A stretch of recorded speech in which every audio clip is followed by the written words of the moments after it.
নবী সাল্লাল্লাহু আলাইহি ওয়াসাল্লামের জন্মের আগেই তার বাবা চলে যান, ইতিম মুহাম্মদ সাল্লাল্লাহু আলাইহি ওয়াসাল্লাম। তার মা আমিনা 6 বছর বয়সে ইন্তেকাল করেন। সিচুয়েশন বুঝতে পারছেন? 6 বছর একটা বাচ্চার বাবাও নাই মাও নাই। তার দাদা আব্দুল মুত্তালিব তাকে সাথে রাখেন, খুব আদর করেন, খুব মহব্বত করেন, যেখানে যান সাথে করে নিয়ে যান। তিনি নেতা মানুষ, তার পাশের চেয়ারে তাকে বসতে দেন, বলেন আমার এই নাতি একদিন সাইয়্যেদ হবে, নেতা হবে, এই কথা বলেন। তিনি ইন্তেকাল করলেন 8 বছর বয়সে। তারপরে দায়িত্ব পেলেন চাচা আবু তালেব। নাম কি?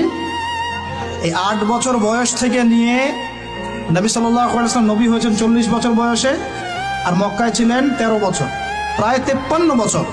প্রায় 53 বছর পর্যন্ত, 8 থেকে 53 বছর পর্যন্ত, এই যে লম্বা সময় চাচা আবু তালেব নবী সাল্লাল্লাহু আলাইহি ওয়াসাল্লামকে পাহাড়ের মতো প্রোটেক্ট করেছেন, পাহাড়ের মতো। পাহাড়ের পিছনে আপনি দাঁড়ালে কি বাতাস লাগবে? এভাবে তিনি প্রোটেক্ট করেছেন নবী সাল্লাল্লাহু আলাইহি ওয়াসাল্লামকে। তার সন্তানদেরকে যা খাওয়াতেন তার চেয়ে ভালোটা নবীকে খাওয়াতেন সাল্লাল্লাহু আলাইহি ওয়াসাল্লাম। স্পেশাল রান্না তৈরি করে তাকে ডেকে নিয়ে বসতেন, কারণ এতিম ছেলে, মনে কষ্ট আছে, হয়তোবা সবার সামনে বলতে পারে না, ব্যাপারটা বুঝেন না? তিনি এইভাবে ট্রিট করতেন। এমনকি নবী হওয়ার পরে আল্লাহর নবী সাল্লাল্লাহু আলাইহি ওয়াসাল্লামের বিরুদ্ধে পুরা সমাজ চলে গেল।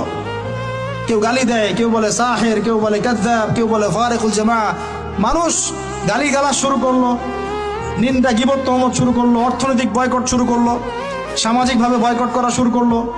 এমন কোনো অত্যাচার নাই যা নবী সাল্লাল্লাহু আলাইহি ওয়াসাল্লামকে করা হয় নাই। বুঝতে পারছেন কথা? এইরকম একটা সিচুয়েশনেও চাচা আবু তালেব তিনি বলছেন, তারা তোমার দিকে আসতে পারবে না দলে দলে যতদিন আমি আবু তালেব দাফন হচ্ছি না মাটির তলে। কথা বুঝতে পারছেন? তারা তোমার দিকে আসতে পারবে না দলে দলে যতদিন আমি আবু তালেব দাফন হচ্ছি না মাটির তলে। এইরকম মানুষ চাচা আবু তালেব। মানে আমরা যারা এখানে উপস্থিত আছি, বাংলাদেশে 16 কোটি মুসলমান, সারা বিশ্বের যে এত কোটি মুসলমান, তার মধ্যে বেশিরভাগ মানুষ, এই বেশিরভাগ মানুষকে যদি আপনি এক পাল্লায় রাখেন, চাচা আবু তালেবের অবদানটাকে আরেক পাল্লায় রাখেন, ওই পাল্লা ভারী হবে ইনশাআল্লাহ। কিন্তু শেষ পর্যন্ত চাচা আবু তালেব কালিমা লা ইলাহা ইল্লাল্লাহ পড়তে পারলেন না। কথা কি বুঝতে পারতেছেন ভাই?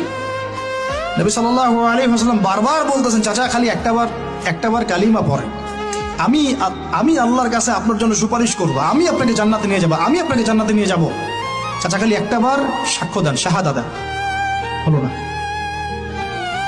হাদিসের মধ্যে আসছে চাচা আবু তালেবকে জাহান্নামের সবচেয়ে উঁচু স্থানে রাখা হবে